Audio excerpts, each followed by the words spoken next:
Hello my foodie friends, welcome or welcome back to my channel. Today I would like to share with you some of my angled brushes. So if you are interested in angled brushes, please sit back and let's have some fun together.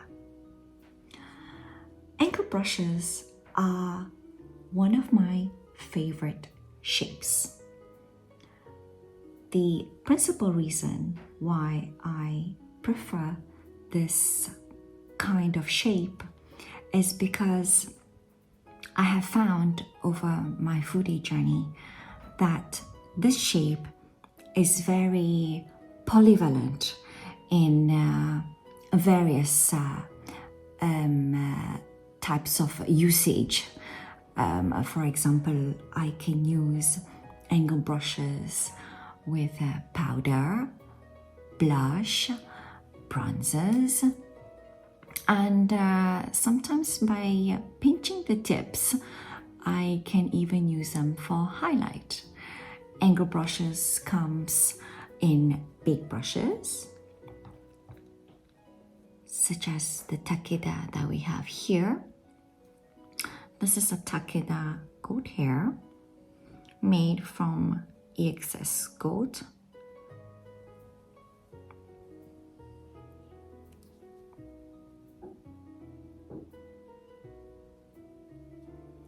We have smaller angled brushes.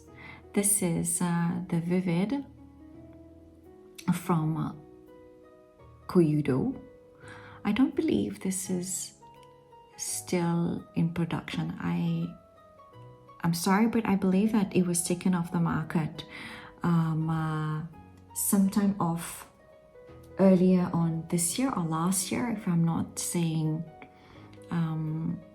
any nonsense here.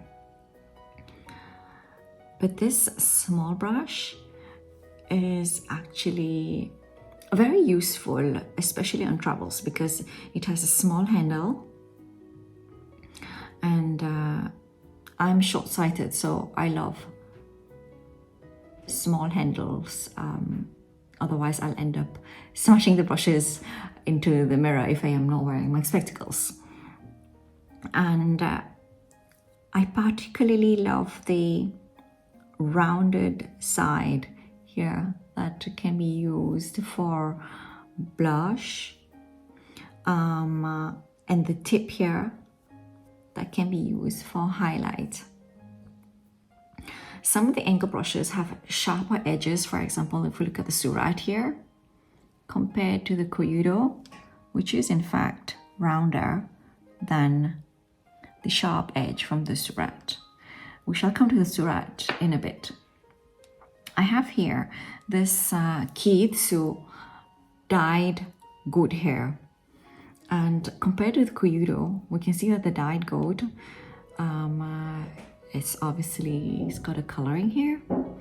The shape itself is more buffed on one side and sharper on the other side. I prefer this brush for powder foundation.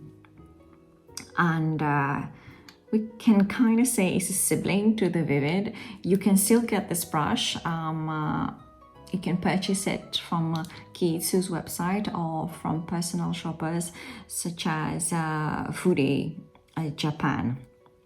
I shall link all the necessary shopping links further down below in the description of this video. We have this brush here from hakuhodo. Mine was a special handle that I had purchased from Fudejapan, but I believe that it does come in normal black handle and even in the champagne handle. And it's the salt and pepper with being mixed goat and squirrel hair.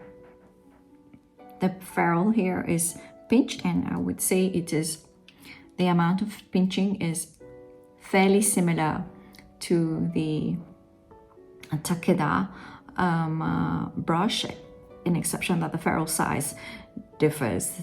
the takeda being a bigger ferrule, whereas the hakuhodo is a much smaller ferrule. The shape is quite similar, not exactly the same, but very similar. We can see here how it's rounded on the shorter end. Sorry, it's rounded here on the shorter end and being gradually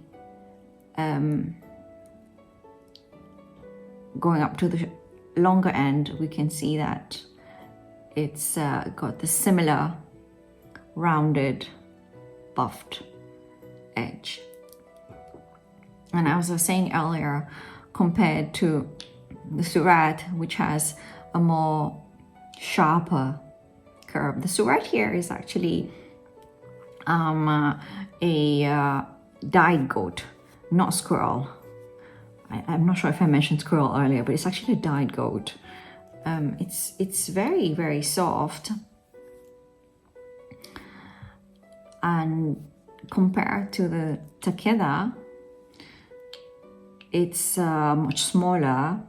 It doesn't have that kind of pinching, that prominent pinch that we have in the takeda. I have always had a particular fondness for the surat brushes. If we put it in the sunlight, the handle, I know we should not be purchasing a brush for its handle, but the handle is absolutely lovely. It has this sort of purplish magenta iridescent sheen that glows and shines, and it's so classy. It's so classy, this brush, along with this other sibling. The other brush that I have here, the other angle brush that I have here, is actually a Chinese. It's not Fude, because Fude is Japanese brushes.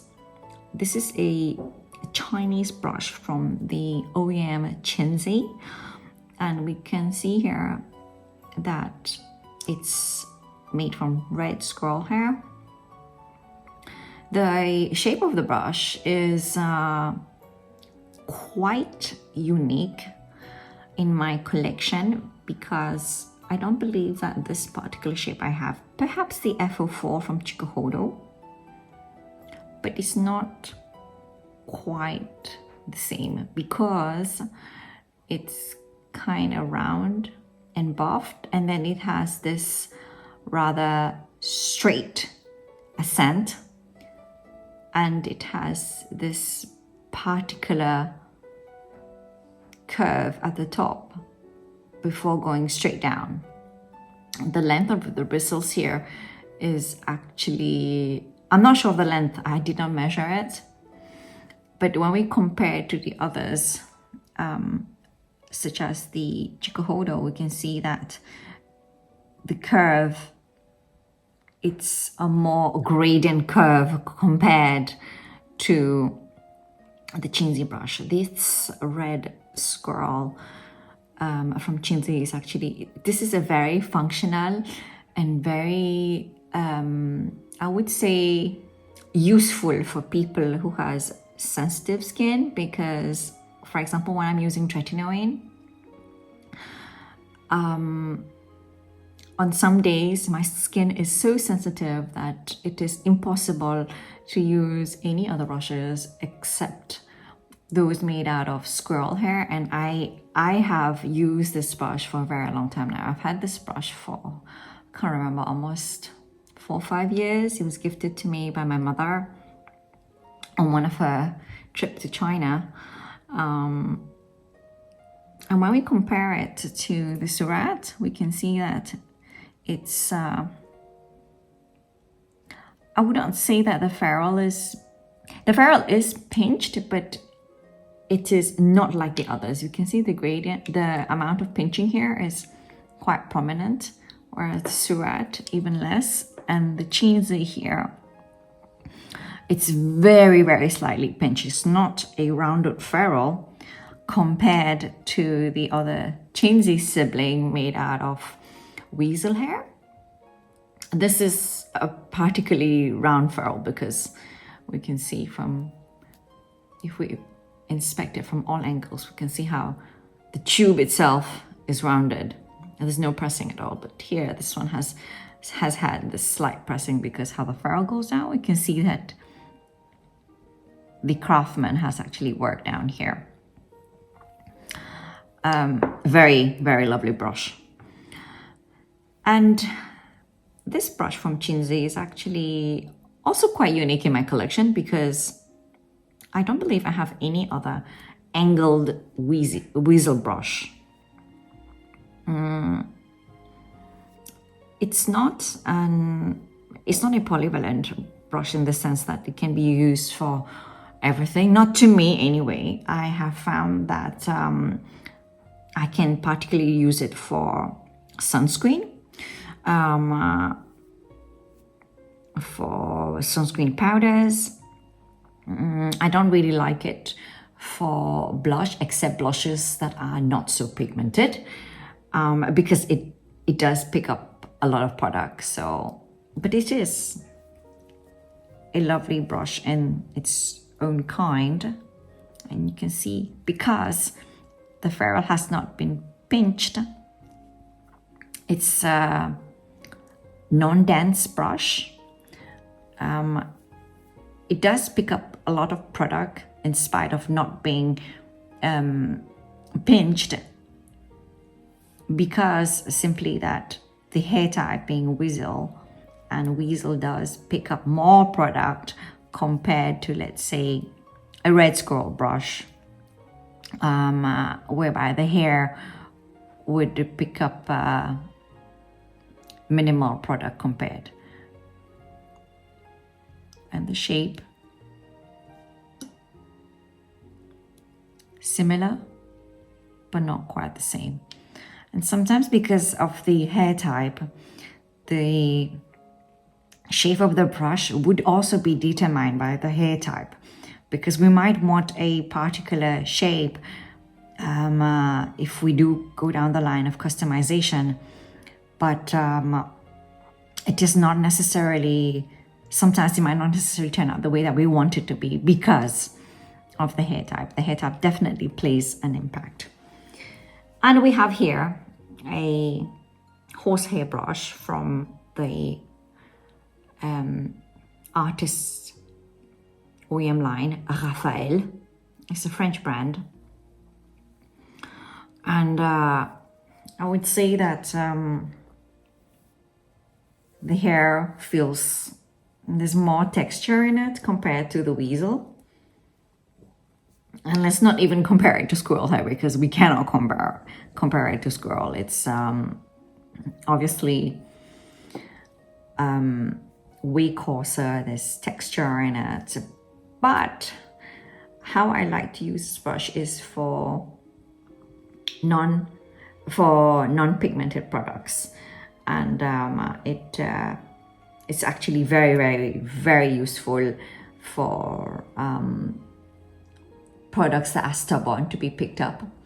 I had the Kosas bronzer that sometimes used to hit hard pan for no reason at all, and I found that a horsehair brush was perfect for that purpose. And we also have the Chikuhodo Fox. This is the F line, and this brush has followed me everywhere, to business trips, holidays, short getaways. It's one of these brushes that you just throw it in your bag. You can use it for blush, for powder. I don't have a very big face, so for me it's a brush that I can pounce, I can swirl, I can sweep products. Some manufacturers have mentioned that fox hair can be used with creams and liquids, whereas others do not advise fox hair with creams and liquid products. So at the end of the day, each user, food is something very personal, so each user might have various different opinions from others. But fox hair in general, most OEM do say that they can be used with liquids and creams. They are not as delicate and soft as the red squirrel, which is one of the very finest hair that we can find in the fude world, in spite of this brush not being fude. I have this brush here from Takeda that I have customized some years back. And Takeda does have some very nice fox hair. And this brush was inspired from a chikuhodo brush. In fact, it was based on a Regina Gao brush. Regina Gao is a Chinese Australian makeup artist. She's based in Australia, and she collaborated, I believe, last year or the year before, I can't remember exactly, with chikuhodo. And this brush, I believe, has been modified by a lot of fude users. Takeda is well known for customization, so if you have a brush that you do like and it is no longer being made, it can be made from Takeda. There is a learning curve as to ordering from Takeda. So if you guys have any questions about ordering with Takeda, please do not hesitate to reach out to me. Let's be friends on Instagram and keep up to date with all the foodie news, and don't hesitate to reach out on Instagram. So the shape of this particular brush, I believe that some people have mentioned that it is similar to the hakuhodo, but this particular brush is, in fact, the bristles length are slightly shorter. We can modify it to the length that we like with Takeda. Like I always say, there's no right or wrong to fude, and you do what makes you happy when it comes to fude. So in terms to eye brushes, I chose to pull out some of my favorite eye brushes, and the first ones that I would look at would be from valeriD. valeriD is a Russian OEM. I know that perhaps some people might not be supporting any manufacturers from valeriD, which is understandable, but I have no personal objections to Russian providers. In fact, valeriD makes one of the best brushes on the market, very affordable if you are able to source them. They have incredible kolinsky hair, sable marten. If we look at here, this is a squirrel.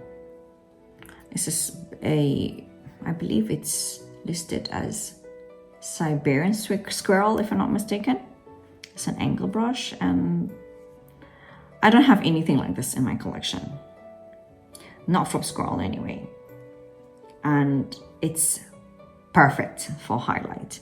It's perfect for highlights, targeted blush, if you want to have a particular spot. Under eye powder, it is excellent. If we look at this doe foot shape here, it is excellent for under eye powder. And I do have a shader brush from valeriD as well. It is an angle brush. It I dare say that it is on par to Japanese brushes. Debatable on workmanship, because we can see that the perfection, it's not perfect, the ferrule. But in terms to hair-wise, valeriD has one of the best on the market. This one was gifted to me by a friend. I don't believe that you can still get it, but some people have been interested to dupe it.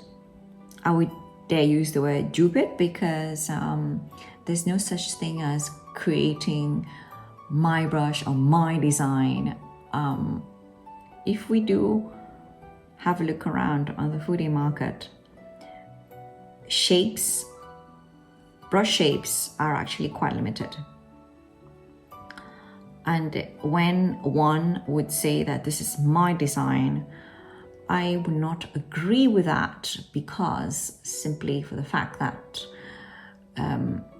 if it was your design, you would start and make something from scratch and patent your design and have exclusivity on the shape. But this is a very controversial topic for another day. So I have these last two eye brushes from Da Vinci. Da Vinci is a German brand, and it can be easily purchased on the internet. I purchased this one whilst I was on holiday in the Czech Republic some years back, and this brush is made from black sable. So I believe they don't make it in sable hair anymore. It's now in squirrel, if I'm not mistaken. Black sable is very, very special hair. I believe valeriD still does make it, but I'm not sure if one is able to purchase on the site. We have to double check on the site. I did not check it on the site prior to this video, but I do know that valeriD can custom make brushes. So anybody interested, please check the valeriD site. And this brush, in fact, is amazing for one and done shadows. You can just pick up shadows, pat it on the lid. I used to use it to sweep, and because of the angle here at the tip, I can easily use it for inner eye corners, to actually blend out the shades. So I do really, really like this particular angle eye brush. And we have here I would call it a sort of a blender angle eye. It's also from Da Vinci, but this is made from greysquirrel. I use it as one and done shadows, but because I have small eyelids, so it can be sometimes a little bit messy if I'm in a rush.